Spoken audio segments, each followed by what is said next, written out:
मेरा आपसे निवेदन है, यदि ये मां तुम्हें जन्म देके किसी कचड़े घर में फेंक देती ना, जैसे आज बुढ़ापे में तुम उसे फेंक रहे हो, यदि बचपन में इस मां ने फेंक दिया होता ना, तो ना तुम्हारी जात का पता चलता, ना तुम्हारे बाप का पता चलता, और इस धरती पर नाजायज औलाद बनकर जीते रहते।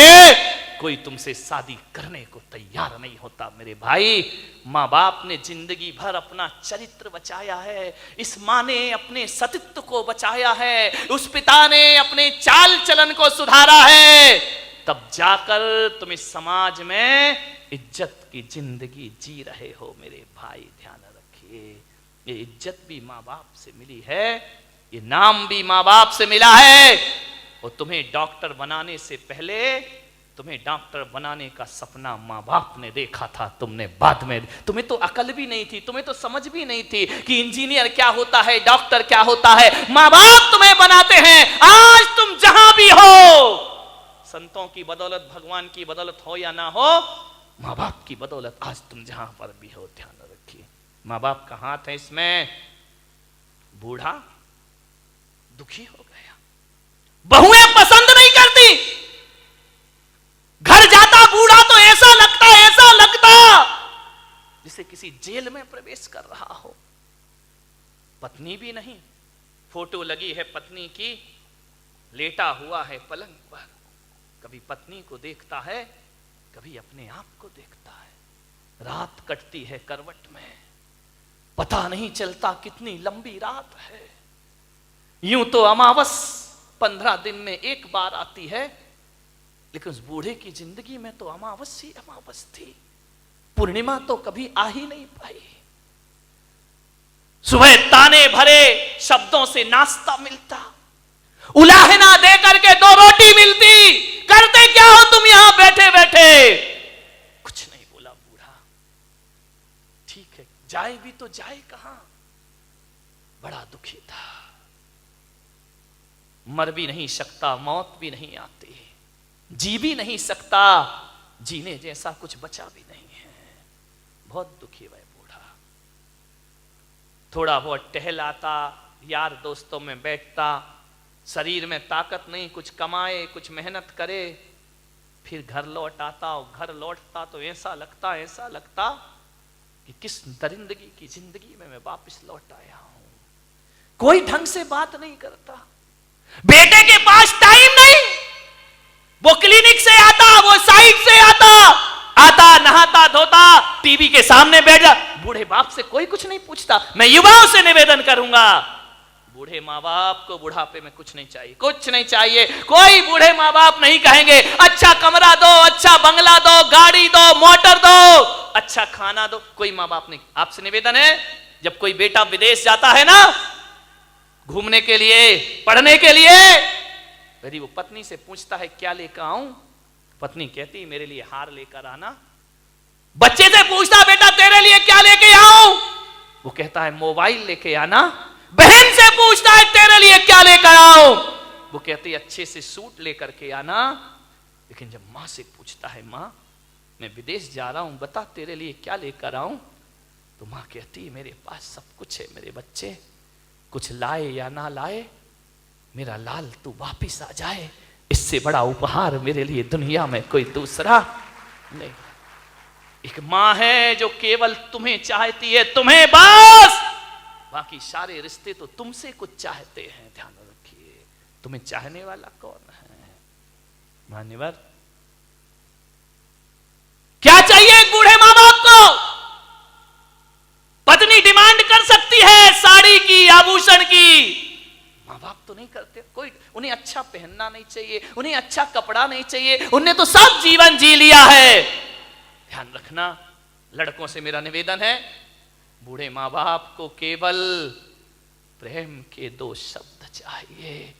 रूखी रोटी दे देना, ऑफिस से दुकान से जब भी लौटो 2 मिनट अपने माँ बाप के पास जरूर बैठना, उनका हाल चाल पूछ लेना, समस्या का समाधान कर पाओ या ना कर पाओ, 2 शब्द प्यार के बोलना कि पापा जी कोई तकलीफ तो नहीं है ना, कोई कष्ट तो नहीं है ना, आपकी तबीयत ठीक है ना, बस इतना बोल दो। ध्यान रखिए, कुछ नहीं चाहिए माँ बाप को। एक माँ को इतना ही तो सुनना है कि माँ से इतना बोल दे बेटा कि मम्मी तू ठीक है ना।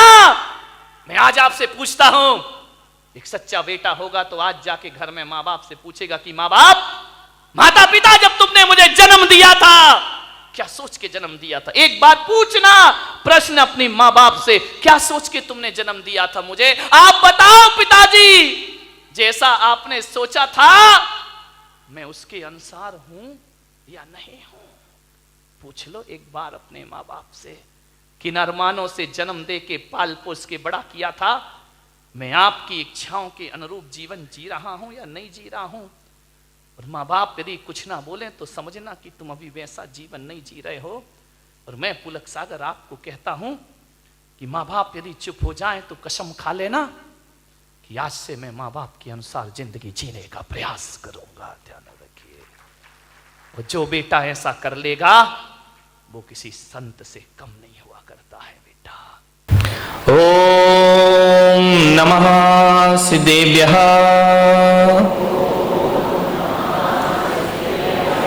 ओम नमः सिद्धेभ्यः। ओम नमः सिद्धेभ्यः।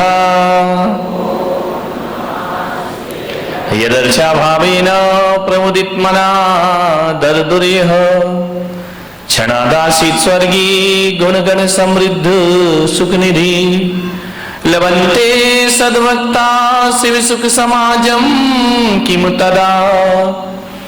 महावीर स्वामी नयन पथगामी भवतु मे। महावीर स्वामी नयन पथगामी भवतु मे। महावीर स्वामी नयन पथगामी भवतु मे। प्रथम तीर्थंकर ऋषभदेव भगवान की, भगवान महावीर स्वामी की, परम पूज्य गुरुदेव आचार्य श्री पुष्पदंत सागर जी महाराज की, अहिंसा परमो धर्म की।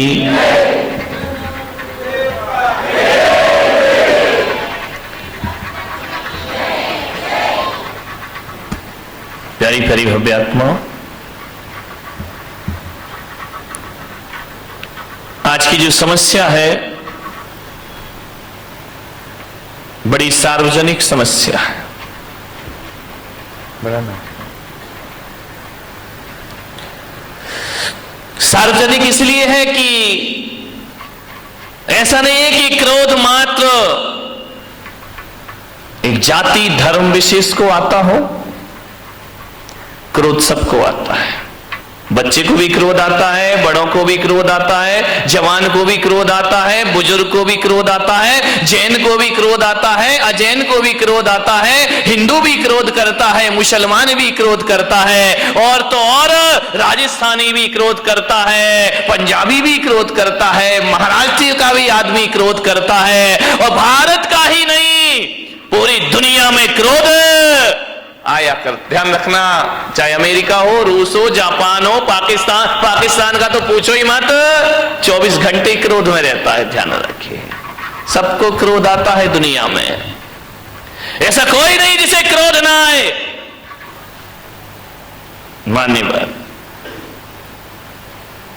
हर काल में क्रोध आता है। भूतकाल में भी क्रोध आता था, वर्तमान में भी आता है।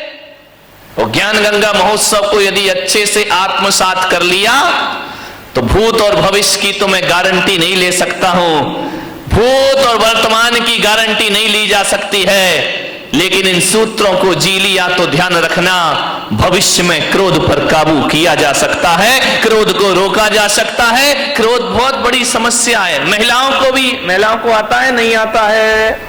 बोलो, बड़े गर्व से कहो हमको क्रोध आता है। महिलाओं को भी, और आदमियों को तो जय हो पंचम काल की, 24 घंटे क्रोध आता है। ध्यान रखिए, जीवन एक रंग भूमि है,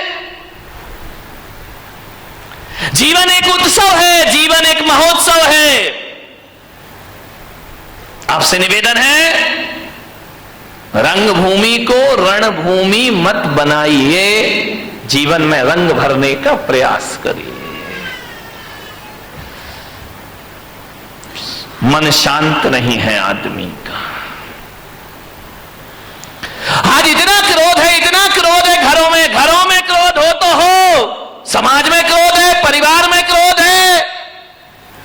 मंदिरों में भी कम क्रोध नहीं है। ध्यान रखना, क्रोध सब जगह अपने जाल फैला रहा है। मैं आज जहां तक लोग ये सोचते थे कि छोटा परिवार सुखी परिवार, लेकिन आज मैं देख रहा हूं कि छोटा परिवार दुखी परिवार। पहले बड़ा परिवार था, संयुक्त परिवार था, आज छोटे परिवार हैं, लड़ाइयां ज्यादा होती हैं, पति पत्नी में झगड़े हो जाते हैं, आए दिन तलाक का वातावरण निर्मित हो जाता है। अब बचे अब झगड़े किससे? आदमी का स्वभाव लड़ना झगड़ना है। जब संयुक्त परिवार थे तो आदमी लड़ता था, झगड़ता था, एक दूसरे से बातचीत हो जाती थी। जहां 4 बर्तन होते थे वहां खटपट तो कौन बोला होती थी और होएगी। मुझे मालूम है मेरे प्रवचन से तुम कोई भी सुधरने वाले नहीं हो। मैं कितना भी बोलूं तुम्हें तो वही करना है जो करना है, लेकिन फिर भी मैं कहता हूं इस हजारों की जन्मेदिनी में यदि 1-2 परिवार में ही परिवर्तन आ गया तो मेरा बोलना और सार्थक सफल हो जाए। 1-2 लोग ही सुधर गए तो बहुत है। क्लासरूम में बैठा हुआ हर बच्चा 100 में से 100 नहीं लाता है। 2-4 बच्चे होते हैं जिन्हें 100 में से 100 अंक प्राप्त हुआ करते हैं, और जिन्हें प्राप्त हो जाते हैं शिक्षक का बोलना और पढ़ाना और सिखाना सार्थक हो जाए। कोई भी किताब आप उठा करके पढ़ लीजिए, कोई भी अखबार आप उठा करके पढ़ लीजिए, पूरी किताब पढ़ने जैसी किसी भी लेखक की नहीं हुआ करती है। लेकिन एक बात ध्यान है, यदि 100 रुपए 200 रुपए की किताब में यदि 2 पेज ही अच्छे पढ़ लिए गए, 2 पृष्ठ ही बहुत अच्छे हुए, तो वह 2 पेज पूरी किताब की कीमत चुका दिया करते हैं। इतना ध्यान रखिए। बस 2 पेज अच्छी बातें पूरे प्रवचन में घंटे भर में 1-2 बातें अच्छी हुआ करती हैं, बाकी तो बातों की बारात हुआ करती है। ध्यान, 1-2 बात ही जीवन को बदल दे तो मेरा बोलना और तुम्हारा सुनना सफल हो जाता है। हर जगह क्रोध है, आज क्रोध ज्यादा है। परिवार छोटे हैं, क्रोध बढ़ रहे हैं। पहले क्रोध होता था 10, 15, 20 लोग, 50 लोग एक घर में रहा करते थे, और जब एक घर में रहते थे तो एक को क्रोध आता था, दूसरा संभाल लिया करता था। एक पे गुस्सा निकलता था, दूसरा उसे शांत कर दिया करता था। यदि बुजुर्गों ने किसी को डांट दिया तो मम्मी उसे पुचकार लिया करती थी, मम्मी ने डांट दिया तो चाची पुचकार लिया करती थी, चाची ने डांट दिया बुआ उसे सीने से लगा लिया करती थी। मत रो, चलता है, कोई बात नहीं है। क्रोध बट जाता था। अब तो हम 2 और हमारे नहीं, वो 2 भी नाम के ही हैं, एक पूना में पढ़ रहा तो एक बंबई में पढ़ रहा है। हम 2 और हमारा कोई नहीं है। ध्यान रहे, पति पत्नी रहते हैं। अब गुस्सा कहां निकले मेरे भाई? कौन गुस्सा निकल आया तो संभालेगा कौन? कौन प्यार से हाथ फेरेगा? कौन गले से लगाएगा? अब पति झगड़ता है तो पत्नी का पारा चढ़ जाता है, पत्नी झगड़ती है तो पति का पारा चढ़ जाता है, और कभी कभी जब दोनों के पारे चढ़ जाते हैं तो तलाक की नौबत आ जाती। छोटे परिवारों में क्रोध ज्यादा हो रहा है, ध्यान रखिए। बड़े परिवारों में क्रोध, एक आदमी को यदि गुस्सा आया, दादाजी को गुस्सा आया, पापा जी को गुस्सा आया, तो ये होता था थोड़ा गुस्सा इस पे निकल जाता था, थोड़ा गुस्सा उस पे निकल जाता था। 50-50 ग्राम क्रोध बट जाया करता था। अब जो क्रोध आता है वो तो पूरे थोक के भाव में क्रोध आता है, पूरा क्रोध एक पर ही बरस जाता है। ध्यान, बड़ी दिक्कतें हो गई हैं।